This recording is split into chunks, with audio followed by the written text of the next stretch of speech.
Perezida wa Ukraine Volodymyr Zelensky ashima cyane Donald Trump nk'umwe mu bayobozi bake Perezida w'Uburusiya Vladimir Putin atinya bikomeye. Anasaba umuryango mpuzamahanga gushyira hamwe kugira ngo bahagarike intambara iri muri Ukraine. Mu kiganiro yatanze nyuma yo guhura na Donald Trump hamwe na Perezida w'Ubufaransa Emmanuel Macron i Paris mu mpera z'icyumweru gishize, Zelensky yavuze ko ibiganiro byabo byagenze neza kandi ashima cyane Trump ku myanzuro ikomeye yo gukemura icyo kibazo cy'intambara yavuze ko azafata nagera ku butegetsi. Turabizi ko Amerika ifite ubushobozi bwo kugera ku bintu bidasanzwe, ibintu abandi batashoboye kugeraho. Kugira ngo tugere ku nsinzi yo kurangiza iyi ntambara, dukeneye ubumwe bwa Amerika, ubumwe bw'abanyaburayi ndetse n'ubw'abantu bose ku isi baha agaciro umutekano. Ndetse hakwiye no gufatwa imyanzuro ikomeye hamwe n'ibyemezo bihamye by'amahoro. Nibyo Zelensky yavugiye kuri X. Bwana Zelensky yavuze ko yabwiye Perezida watowe wa Leta Zunze Ubumwe za Amerika Donald Trump ko ari we muntu wenyine Vladimir Putin atinya. Wenda undi yagerageza gutinya ni Perezida w'Ubushinwa Xi Jinping.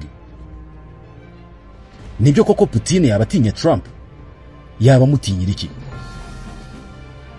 Ni iki Biden yakoze nabi cyatuma abantu bose bahanga amaso Trump ngo bari uzarangiza iyi ntambara izaba yujuje imyaka 3 ubwo azaba agiye ku butegetsi? Amagambo ya Zelensky yo kuvuga neza Trump no kugaragaza uburyo ari we muntu wenyine Putin atinya yaje hashize iminsi 2 yonyine Trump asabye ihagarikwa ry'ibikorwa by'intambara ako kanya, ndetse agatangira ibiganiro bigamije kurangiza iyi ntambara. Zelensky na Ukraine bagomba gusinya amasezerano yo guhagarika ubu busazi, niko Trump yanditse ku rubuga rwe rwa Truth Social ku cyumweru. Mu gihe cyo kwiyamamaza, Donald Trump yakunze kuvuga ko ashobora kuzarangiza iyi ntambara mu masaha 24 yonyine akigera ku butegetsi, ariko ntabwo yigeze asobanura neza uko azabigenza. Nubwo uburyo bwa Trump bwo kurangiza iyi ntambara butaramenyekana, abafatanyabikorwa ba Ukraine bagaragaje impungenge ko ubu buryo bushobora kuzakuraho inkunga ya gisirikare isanzwe ihabwa Ukraine, ndetse bikavamo no kwemera gutanga bumwe cyangwa se ubutaka bwose bwa Ukraine bwigaruriwe n'ingabo z'Uburusiya. Lieutenant General Ihor Romanenko wahoze ari umuyobozi wungirije w'ibiro bikuru bya gisirikare bya Ukraine aherutse kubwira Al Jazeera mu kwezi gushize ati ubu ngubu turimo kwitegura icyerekezo kibi cyane aho Trump ashobora kuzahagarika ibyohererezwa Ukraine byose. Mu kwezi gushize Trump yashyizeho Keith Kellogg. Uyu nguyu ni umudemob wahoze ari umusirikare mukuru mu gisirikare cya Leta Zunze Ubumwe za Amerika. Yamugize intumwa ye idasanzwe mu bibazo by'intambara hagati y'Uburusiya na Ukraine. Kellogg yabaye umuyobozi mukuru w'akanama k'umutekano w'igihugu muri White House mu gihe cya manda ya mbere ya Donald Trump. Yasabye ko ugusaba kwa Ukraine ko kwinjira muri OTAN kwahagarikwa, kandi inkunga ya gisirikare ya Leta Zunze Ubumwe za Amerika ngo igomba kugenwa hakurikijwe uruhare rwa Ukraine mu biganiro by'amahoro na Moscow. Kellogg yanatangaje ko Moscow ishobora koroherezwa kuri bimwe mu bihano mu gihe haboneka amasezerano y'amahoro, kandi ko hashyirwaho imisoro ku bucuruzi bw'ingufu z'Uburusiya kugira ngo hishyurwe ibikorwa byo kongera kubaka Ukraine yasenyutse.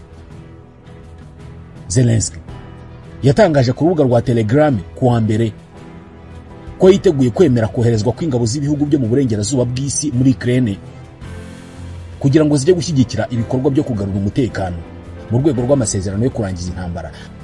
Ariko yasobanuye ko ibyo ngibyo bigomba gusobanuka neza, ndetse bikagena igihe Ukraine izemererwa kwinjira mu muryango w'ubumwe bw'Uburayi ndetse na OTAN. Mu magambo ye yo kuwa kabiri, Bwana Zelensky yanamaganye ibitekerezo byo kugabanya imyaka y'abemererwa kwinjira mu gisirikare cya Ukraine ikava ku myaka 25 ikajya kuri 18. Bivugwa ko Amerika ari igira inama Ukraine yo gutangira kwinjiza mu gisirikare abujuje imyaka 18. Dukwiye gushyira imbaraga mu guha ibikoresho imitwe y'ingabo isanzwe no guhugura abasirikare kugira ngo bamenye neza gukoresha ibyo bikoresho, aho gushyira imbaraga mu kugabanya imyaka yo kujya mu gisirikare, niko Zelensky yavuze. Ibyihutirwa bigomba kuba ari ugutanga za misile no kugabanya ubushobozi bwa gisirikare bw'Uburusiya aho kugabanya imyaka y'abinjizwa mu gisirikare cya Ukraine. Niko yavuze. Intego ikwiye kuba iyo kurinda ubuzima bwinshi bushoboka aho kurinda intwaro mu bubiko. Ibyo Bwana Zelensky avuga by'uko Perezida Vladimir Putin yaba atinya Trump byaba bifite ishingiro. Umva aya magambo mbere na mbere: ntuzigere ugura champagne nyinshi keretse igihe uzi neza ko hari ibintu byo kwishimira bihari. Mu kwezi kwa 11 mu 2016, nyuma gato y'insinzi ya mbere ya Donald Trump, Vladimir Zhirinovsky, umunyapolitike wo mu Rusiya uzwi cyane ku mahame y'ubutagondwa cyangwa se ubuhezanguni, yishimiye cyane insinzi ya Donald Trump ubwo yatorerwaga kuyobora Leta Zunze Ubumwe za Amerika bwa mbere mu 2016. Yari yizeye ko insinzi izahindura bikomeye umubano wa Amerika n'Uburusiya. Uyu munyapolitike icyo gihe yatanze amafaranga atari make agura amacupa 132 y'inzoga zihenze zo mu bwoko bwa Bubbly, maze yishimira insinzi ya Trump mu nteko ishinga amategeko y'Uburusiya yitwa Duma, ndetse no mu biro by'ishyaka rye imbere ya kamera z'amateleviziyo yose yo mu Burusiya. Ibi byari nk'ubusazi kuri bamwe, gusa ntabwo ari we wenyine wari mu byishimo byo gutsinda kwa Trump. Hari n'abandi Barusiya benshi bari bishimiye ko noneho Amerika ibonye umutegetsi ushobora kuzumvikana n'Uburusiya. Umunsi wakurikiyeho, nyuma yo gutungurwa n'insinzi ya Trump, Margarita Simonian, wari umwanditsi mukuru w'ikinyamakuru Russia Today RT, ikinyamakuru gifatwa nk'umuyoboro wa leta y'Uburusiya, yanditse kuri Twitter ko agiye kuzenguruka Moscow yose afite ibendera rya Amerika mu idirishya ry'imodoka ye mu rwego rwo kwishimira insinzi ya Trump. Ntabwo bizibagirana kandi aho umunsi umwe mu bayobozi b'Uburusiya yavuze mu binyamakuru ko yanyoye sigare cyangwa se bya bitabi binini bizwi cyane muri Cuba abantu bamwe bafite ibyo bishimira, ndetse anywa n'icupa ryose rya champagne ngo yishimira insinzi ya Donald Trump. Abarusiya bari bishimye nk'aho Trump agiye kuyobora Uburusiya. Ibi ngibi biri no mu byazamuye cyane ibitekerezo by'uko Uburusiya aribwo bwari bwatoresheje Trump.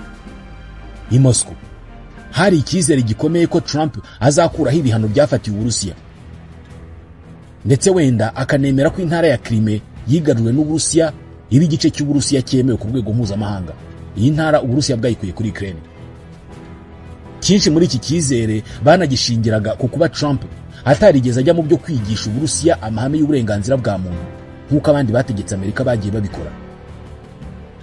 Gusa ntabwo byatinze ngo ibyo byishimo birangire.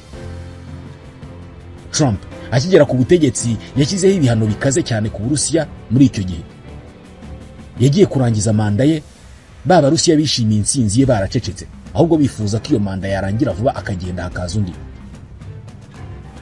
Niyo mpamvu uyu munsi abayobozi b'Uburusiya ubu ngubu baritwararika cyane ku byerekeye insinzi ya Trump.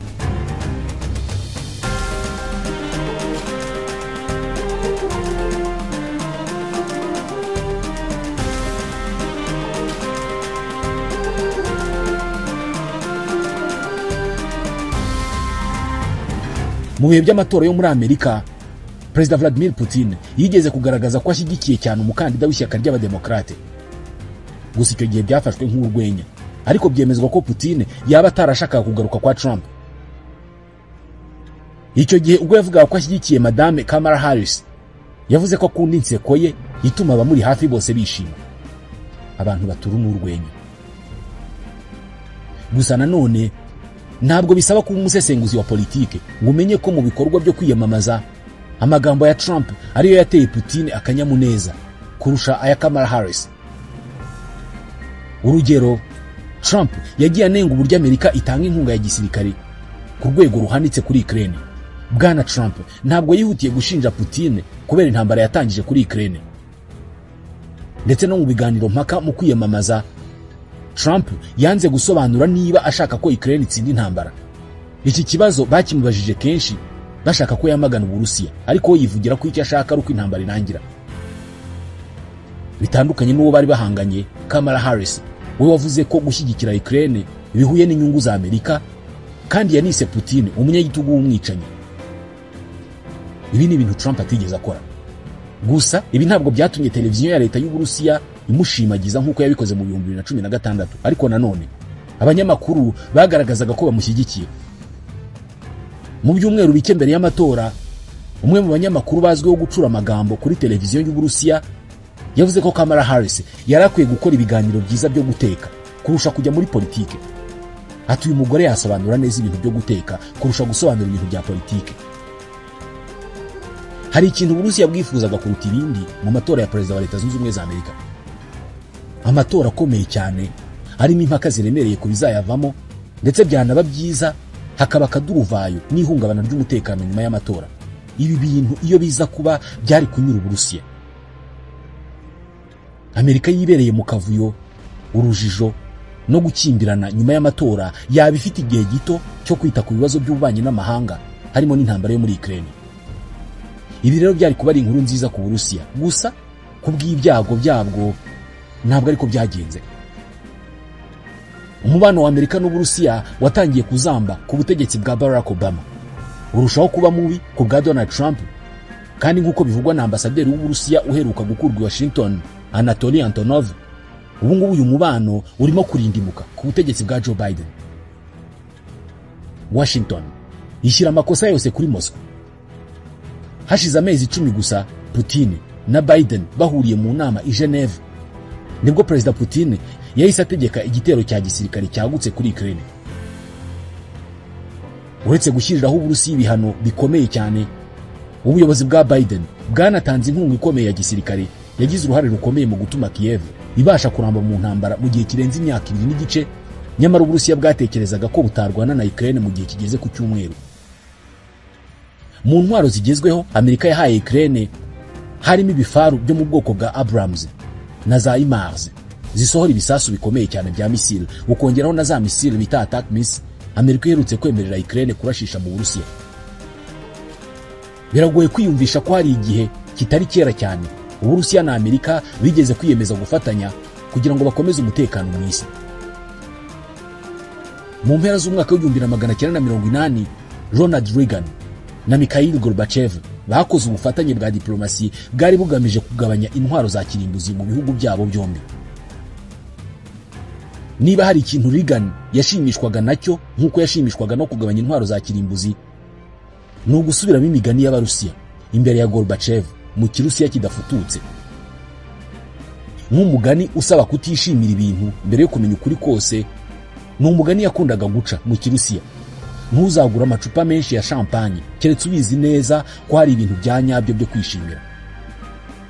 Uru ni urugero rw'umugani yashoboraga gucira umwe mu bategetsi b'Uburusiya wishimiye cyane intsinzi ya Trump. Mu 1991, abagore b'abakuru b'ibihugu bya Leta Zunze Ubumwe za Amerika na Leta Zunze Ubumwe z'Abasoviete, Raisa Gorbacheva na Barbara Bush, bafunguye ku mugaragaro ikibumbano kidasanzwe i Moscow. Cyari ikibumbano cy'imbata n'imishwi yayo 8. Iki kibumbano ni kopi y'ikindi kiri mu busitani bwa Boston Public Gardens, cyari cyazanywe i Moscow nk'ikimenyetso cy'ubushuti hagati y'abana b'Abasoviete n'Abanyamerika. Na n'ubu iki kibumbano kiracyakunzwe cyane n'Abanyamoscow.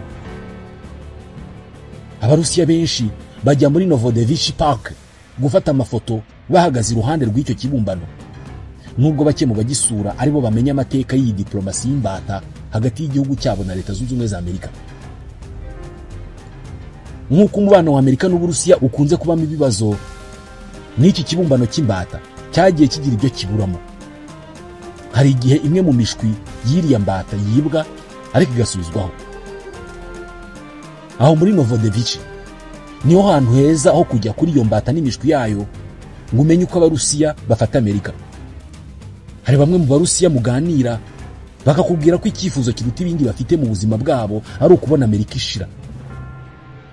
Ibi ngibi babiterwa nuko ngo Amerika yatangije intambara nyinshi cyane ku isi. Bati Amerika yari umwanzi wacu mu gihe cya Leta Zunze Ubumwe z'Abasoviete, kandi iracyari umwanzi wacu n'ubu. Nta tandukaniro ry'uko ari nde ngo ba perezida, bose ni bamwe. Amerika nk'umwanzi w'iteka ryose w'Uburusiya ni imyumvire ikunze kugaragara cyane kuri televiziyo ya leta mu Burusiya. Abenshi mu Barusiya badakunda Amerika ni abakura amakuru kuri televiziyo y'igihugu cyabo. Ibi byose ntabwo bisubiza 100% ikibazo cy'impamvu Perezida Putin yaba atinya Perezida Donald Trump nk'uko Zelensky aherutse kubibwira Trump. Mu kwezi kwa karindwi muri uyu mwaka, ubwo hari hakibura amezi 4 ngo muri Amerika haba amatora y'umukuru w'igihugu, Perezida w'Uburusiya Vladimir Putin yagaragaje ko Perezida Joe Biden wa Leta Zunze Ubumwe za Amerika yazatsinda amatora y'umukuru w'igihugu yarateganyijwe mu kwezi kwa 11. Icyo gihe Biden yari atarakuramo kandidature ye.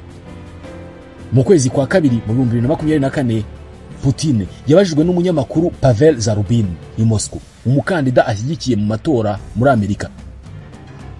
Asubiza ko ari Biden bitewe n'ubunararibonye uyu mukuru w'igihugu afite muri politiki. Iki gihe Putin yari akizera ko Biden yakongera gutsinda Trump mu matora. Yaragize ati ni Biden afite ubunararibonye bwinshi kandi wanatekereza ibyo ateganya bikaba. Ni umunyapolitike ubimazemo igihe, atari ko tuzakorana n'uwari we wese abanyamerika bazagirira icyizere. Ku itariki ya 28 y'ukwa gatandatu, Biden yarushijwe imbaraga na Donald Trump mu kiganiro mpaka cyabahurije kuri CNN. Bamwe mu banyamerika bagaragaje ko batagifitiye umukuru w'igihugu icyizere, basaba ishyaka ry'abademokrate gushaka umukandida umusimbura. Baranamubonye. Putin wari witabiriye inama mpuzamahanga muri Kazakhstan muri icyo gihe yabajijwe niba yarakurikiye ikiganiro mpaka cyahuje Biden na Trump, asubiza ko atabiboneye umwanya uhagije bitewe n'akazi kenshi.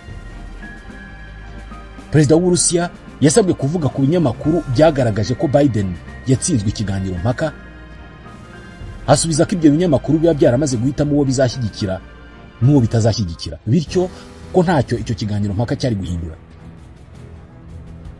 Uyu mukuru w'igihugu yatangaje ko na nyuma y'iki kiganiro agifitiye icyizere Biden ko ari uzatsinda amatora ya Perezida wa Amerika.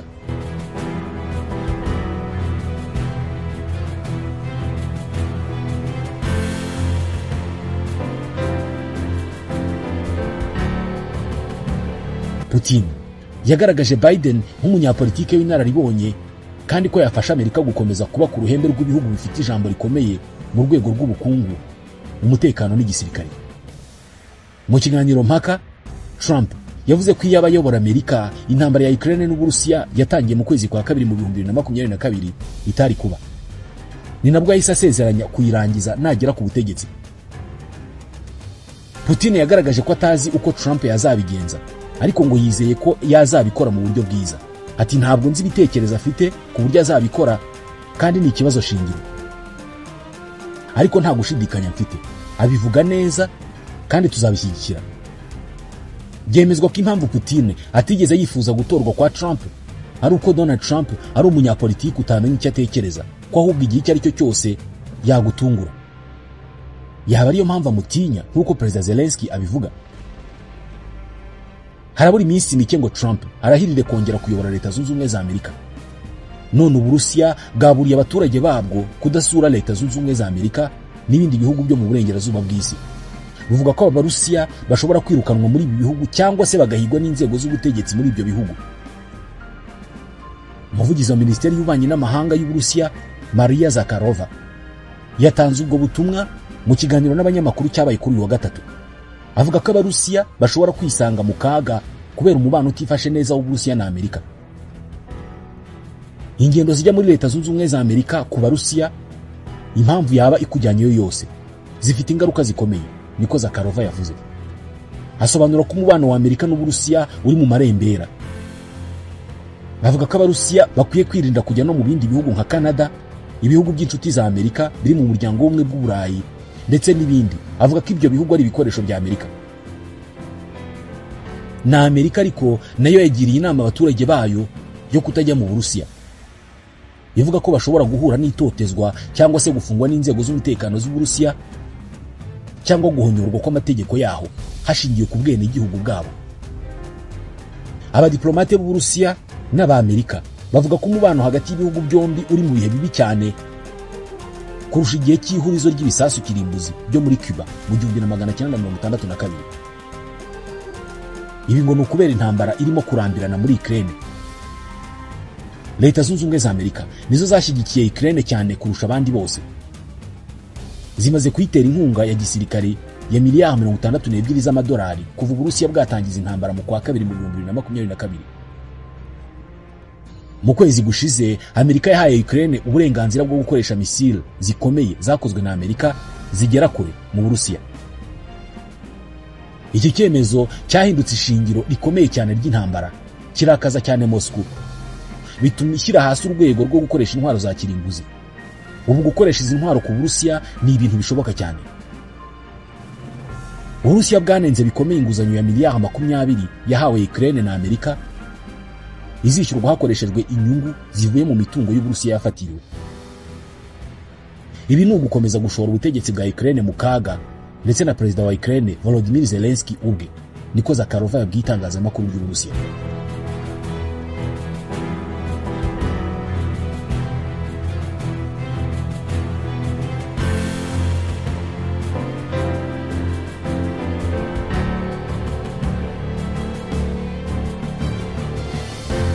Moscow na Washington bashinjanye ibyaha bitandukanye. Mu kwezi kwa munani Uburusiya bwafunguye abanyamerika 3 bari mu munyamakuru Ivan Gershkovich.